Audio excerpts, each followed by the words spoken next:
right here, you see Knopp have great defense here. He's able to square his hips up, and notice how Smith is able to roll his head to the outside and double off.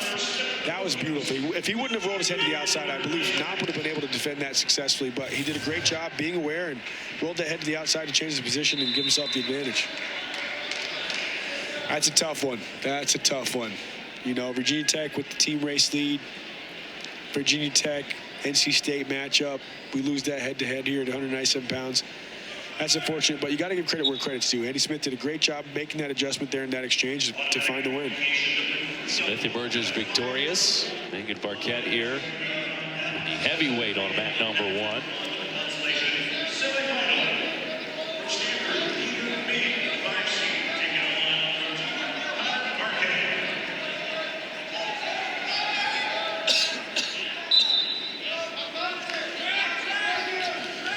Right near that, the edge of the circle. Heavyweight portion with Ming and Barket, and they leak just that far outside. Good shot attempt there on the edge. Barket was being the aggressor there, was able to get him underneath and start working in that short offensive position, but Ming was doing a great job, continuing to wrestle, and was able to recover. Now they're back up on their feet. Well, ankle pick attempt. If you notice, Barket's doing whatever he can to try and keep that head trapped underneath. He wants to hang. He wants to get real heavy here. He wants to wear on him. That's also why Ming may have been trying to go for those ankles. He wants to try and go low, maybe switch things up a little bit. Yeah, absolutely, absolutely. You know, I'm stuck here. Maybe I'm struggling to get out. Let me try and do whatever I can to either maybe convert or threaten him in a way that allows me to build back up.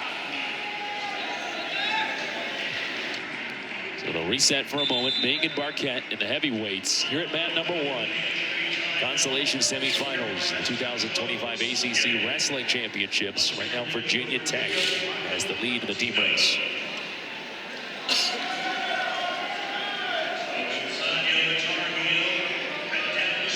Wow, beautiful double-leg attempt there by Barket. Takedown for Barket to jump ahead early. Powerful exchange there. Looked like really he just started a lot of physical momentum, went right into his core, drove him in, and that's some of that aggression that we've talked about. Man, that was great, really well-timed shot. I don't believe he hit a knee there. I think he just ran through him there, was able to get 2 hands to the back of both of his legs, and he just kept running through, was able to get the finish.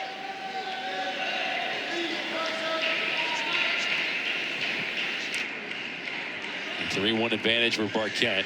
Ming getting the point as we tick below 40 seconds. The opening stanza.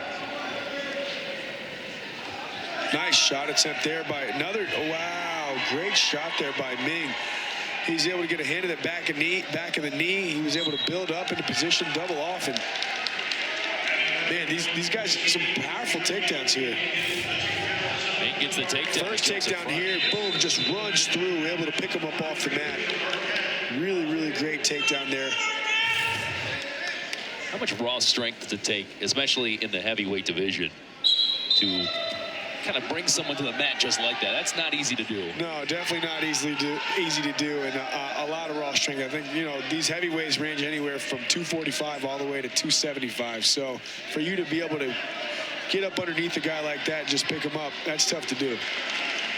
Part of that's position and skill, and the other part is just being strong. That's right. That time in the weight room and whatnot. Makes a huge difference, man.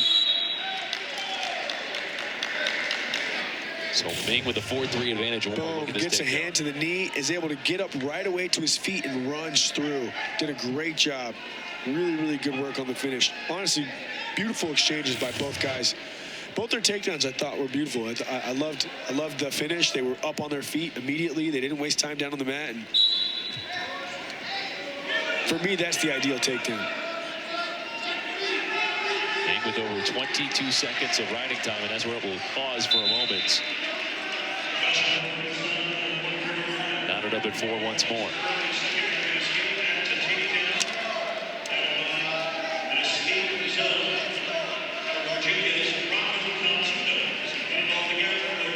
Barket and the heavyweights, both the takedown each. It looks like Ming is controlling the inside. Left hand collar tie, another shot attempt. But Barket's doing a good job keeping his hips square, but Ming is being stingy. If he can step over, steps over, push that knee up off his shoulder and pop his head out, he'll get the finish here. Barket's doing a great job keeping that knee high. Notice how Barket keeps elevating that left foot so that way Ming can't get his head through. He gets a takedown. Not enough, though. Ming was being very stingy, stayed diligent, and continued to wrestle. Ming with a 7-4 lead after a second takedown. Watch this replay here. See how he keeps elevating that left foot? He wants to stop him from doubling off and getting his head out from underneath his hips, but Ming was able. He tried to get his hips over, and I think that's where he messed up, but Ming was just stingy and was able to get the score there. And perseverance and that chance for a second takedown pays dividends for Ming with a 7-4 advantage. Absolutely. And that riding time beginning to climb too. 38 seconds and continuing to rise. It's tough. You know, Ming's got Barket flat, and that's hard to recover from. You got to, sometimes there's not a whole lot of technique here. You just got to get strong, and you got to do whatever you can to get to your base, and then you can start to work. But when you're flat, I don't know if there's a whole lot of technique. You just got to power up. And it's tough because the other guy's got a ton of forward pressure, could be really, really heavy, might have a really good ride. They're doing everything they can to keep you flat, but sometimes you got to fight hard. The riding time continues to climb, already north of 1 minute. Gets him flat again. Looks like he's going to finish this period on top. Continuing to amass the riding time, and he will be content to do just that with a 7-4 lead for Peter Ming.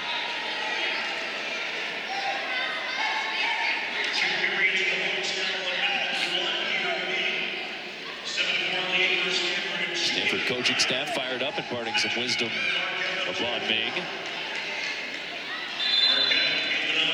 Saw him there.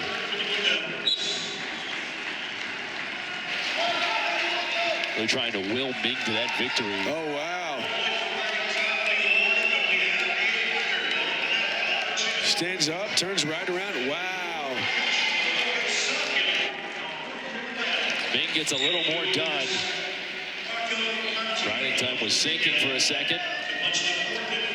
Really good job there. Here's the replay. I like how he reaches to that far foot just like that. Elevates it off the mat for the finish. I thought that was great.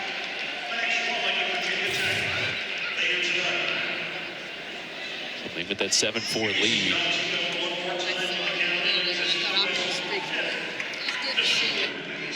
Minute 43 remaining. Officials stopping play for just a second.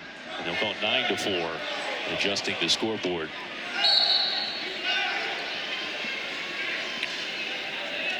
Starting third period on top as well. Let's see if he's able to get him flat again.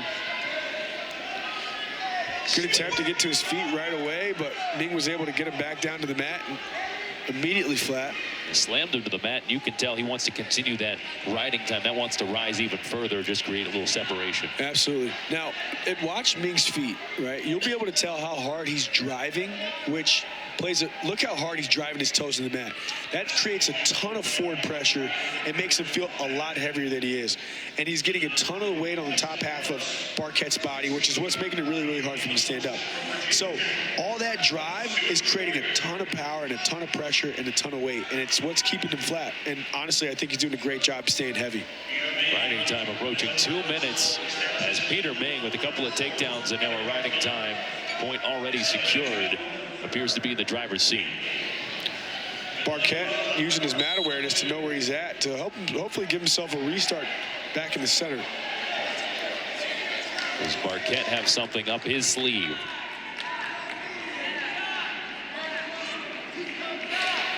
Has to be quick to try and escape. 47 seconds left of the third period.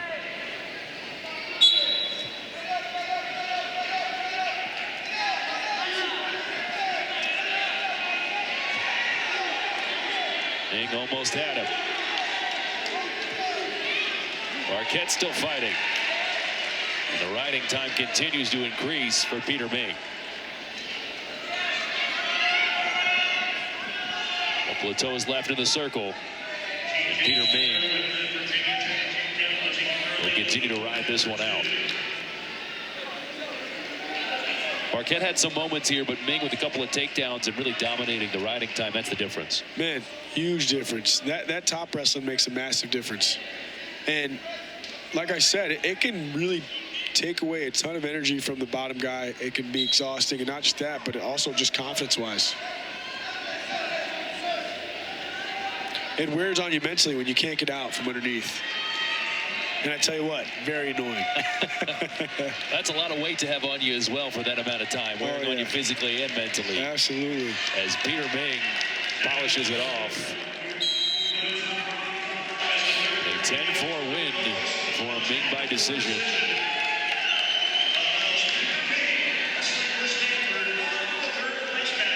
So Ming will move on to the third place match.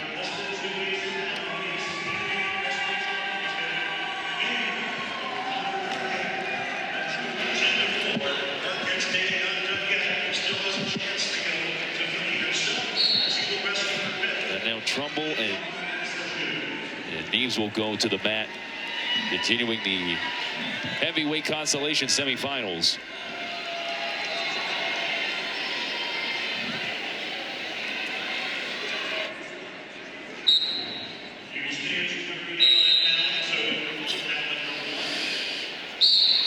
So the heavyweight bouts will continue.